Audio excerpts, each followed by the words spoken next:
Hi, this is Mike Crow, and I run a home inspection business. In fact, I've run a couple of home inspection businesses. The true joy for me, though, has been helping literally thousands of home inspectors build really solid home inspection businesses as well. We can help a single-man operation be able to do over $300,000 a year, maybe all the way up to $400,000 a year as a single inspector operation.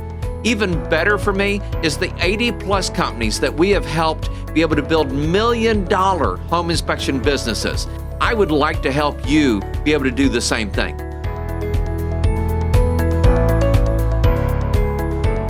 Today we're sharing an episode of the Wraparound, a podcast from Porch.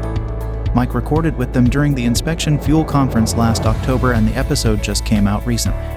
We'll be sharing part one of the episode this week, and the rest of it next week. Hey everybody, Brad here for Porch. Grab a chair, sit down, you're on the Wraparound.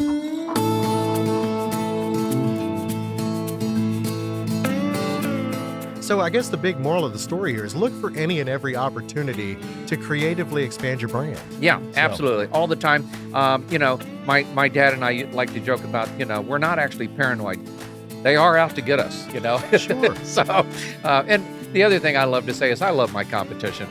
Because, we did the Facebook Live, we set up the studio, we had all that, and everybody else is going, oh, man, that's just foolish. And then, boom, They start seeing the payoff. They start seeing the payoff. So welcome back, everybody. Sitting back here at Inspection Fuel on the Wraparound, and I have an esteemed guest with me today. Esteemed. Esteemed, y'all, very highly. Oh, okay, yeah. there you go. So, Mr. Mike Crow, hey, you're not unbeknownst to the people here.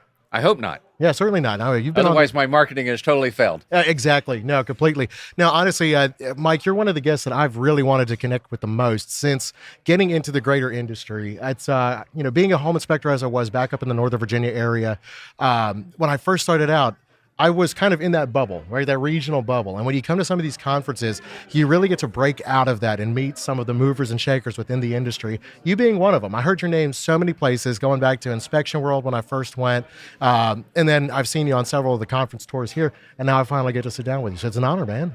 Well, and part of the secret you just said there, and people that are listening to this podcast, coming to the conferences is one of the biggest benefits I ever found out. So, I remember the first real big conference I went to, and it was in California. By the way, they had the big earthquake that year. I was on the 10th floor when it happened. Okay, but as I walked through the exhibit hall and I walked through the other areas, I went, "Damn, this industry is actually real." Right. Yeah. Very impressive. No, and it's such a wide world too. You meet so many incredible people as you're going to these from different parts of the country too, and you get to hear their stories, how they get into it. It's extremely inspiring, honestly. I rarely miss a conference anywhere, especially the big ones. No, absolutely, man. So which one's your favorite if you have to go to one? Oh, if I had to go to one, let's see. If I had to go to one right now, it'd be Porch. All right now. That's perfect. That's a genius. You're a gentleman and a scholar, I got to say. Well, we are sitting here right now, at the literally. Porch conference, which Inspection Fuel, and they're doing a great job. God, what we had for dinner last night, and Dolly Parton showed up, and what we had for lunch today, and the happy hour with the free drink tickets. You just don't go wrong here. The best part, it's not till later tonight. Oh, and by the way, there was a couple of courses with some good information too. Yeah. Oh, a few of those, right? One or two. A couple of those. Yeah. Yeah. And usually you speak at those. When did you finally start getting in on the kind of the conference circuit as one of the guest speakers? Oh my gosh, back in 2003, 2004, I'd always kind of been asked to and never really done it. I was president of our state association in Texas. And so I did some there and everything, and probably served like 6. Notice the word served. Right. Okay. Right. Time served. 6 to 8 years. On as president and board and local president and all that good stuff. And then shifted, and some things happened. I sold my first company for over $1 million to a national firm and worked for them for 3 years, and then backed away from that and. I because of that, and this is one of the blessings I got from that, was that I became kind of a national figure. And so then I started going to the national conferences, especially, and started getting the opportunity to speak there. And I had a non-compete when I left that company, so I couldn't go back into the home inspection business. Right. So my wife said, well, why don't you teach other people to go do what you did? That's I mean, I don't genius. want you sitting at home all the time watching Hogan's Heroes. So. No, of course not. Or Hee Haw, as we were just talking about. Oh, Hee Haw. Yeah. Because we're going to the Opry tonight. Yeah, so- we're going to the Opry tonight. Yeah. We saw Dolly. You were dancing. I was with Dolly dancing with Parton the Dolly, last not night. the Dolly Parton. She's a Dolly Parton tribute a Dolly artist. Parton. Yeah, a Dolly Parton. Yeah, yeah. But no, fun time here. So if you missed the conference, keep an eye out for Inspection World next year. Not Inspection World. I'm sorry, Inspection Fuel. There's so many. Well, you're in trouble now, buddy. Oh man, I'm plugging Ashley. This is why we have editing. That's it. Yeah, no, I'll go back in and be able to say the proper one. Yeah, there you go. Man, I don't even know where I am anymore. But anyway, no. So that's great. So you got in on the conference tour that way. And how long has it been now that you've been doing that? Well, I mean, we've been doing it since 2003 is when we started that up. And actually, 2004, I had my first show. Okay. I did Nice. a show for 16 years. Just Public radio or what? no, I'm talking about conference. Oh, a conference. Got it. Okay. We didn't have a ton of people there. We had about 300 people there, but they were all business owners. And Sure, so, sure. A lot of what I'm going to be talking about is really for the business owners. Now, inspectors could learn something. And by the way, if you're a single man inspection company, you're a business owner. Yeah, You just absolutely. may not realize that. Yeah. Right. Now, there's a place in the industry for both. There really is. And that's actually a There conversation. is right now. Oh, for sure. Yeah. For sure. No, it's a conversation that I want to have because I think that's one of those kind of concerning things where some of the small business guys or the sole proprietors, single operator shops, they're starting to see a lot of these acquisitions that are taking place. And they're kind of starting to wonder, do we have to go that route? Is that necessary? Or can I still be profitable on my own? What's your thoughts on that? Here's the good news for those guys that are single man operations right now. They're locked in. If they run their business right, they're golden. With the schools though, and every new inspector that's coming out, over half, probably 75% of the inspectors that are coming out of schools now are going, all right, who do I go work for? Right, And exactly. if you're a single man and you want to hire people, this is going to be a golden time for bringing people on. No, that makes sense. This is with the lull, you've got a lot of time to train them, Yep. to focus on kind of building them up. So That's a good point. Most people make the mistake of hiring the wrong people first. you find that out too late. You see it all the time. Well, we teach them that there's marketing, then Right. you got your call center, and then there's inspectors, right? Who's the first person that anybody hires when their business is growing? Well, they hire another inspector. Wrong. That's the wrong person to hire. Right. And they don't get that. They should hire a marketing person first.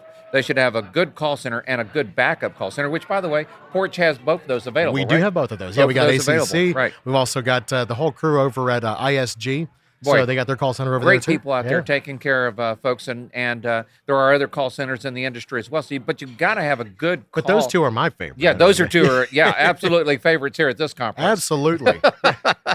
So But here's the thing: is those people that are coming out that are inspectors now.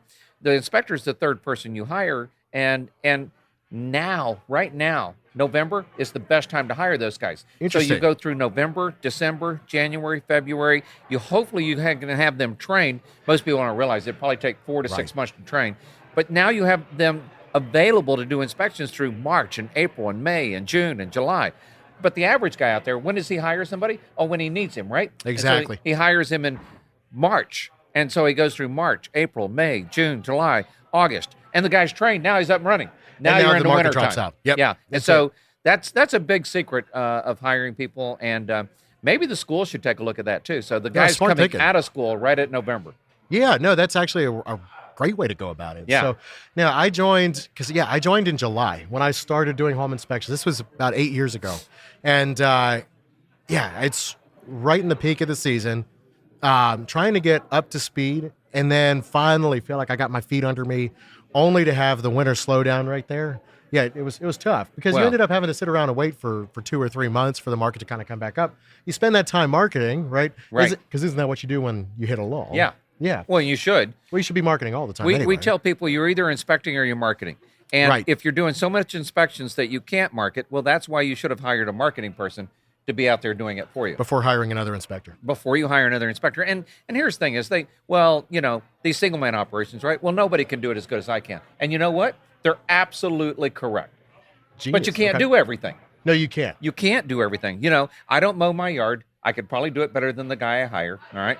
I don't want to. I don't clean my pool. We have somebody come in and clean the house. All of these things. And by the way, my wife and I could clean the house so much better. And at least we'd know where things are because every time she cleans the house, I lose stuff. Okay. Right. but here's the thing is, at a certain point, unless you want to be the guy that does it all and have no real life, people answer the phone on Sundays. They answer the phone in the evenings. They answer the phones during their kid's birthday. They answer the phones when they're on date night with their wife. They answer the phones when they're on vacation. Right. But if they signed up with you guys, right, at least they'd get part of their life back. You can take some time off and put your phone away for a little bit if you outsource some of your work. Yeah, absolutely. And when they do go take vacation for a week, right, they come back to a full schedule. Correct. Exactly. Exactly. Well, and the other thing too, when it comes to not being able to do it all right, so you were talking about you and your wife. You hire a cleaner. I clean house pretty well. Okay, I fix my car pretty well. I don't have time to do all of it. But if you've ever been married, you know what it's like to tell your spouse, yeah, I'll get that done. Yeah, I'll get that done. And before you know it, you've got 5 different things you said you would get done. And then they're standing here going, you've done half of one. Right. When's it going to get done? There's only so much time. I could easily change the oil in my car. Right. I don't want to, though. And, can I tell you a secret? I'm real big on family. Sure. I'm real big on marriages. Yeah, you're telling right? me about your compound. Oh, well, no, it's not a compound. It's a village, okay? It's a village. It does take a village. Waco had a compound. Okay, you're that not went Waco. down in flames. Right.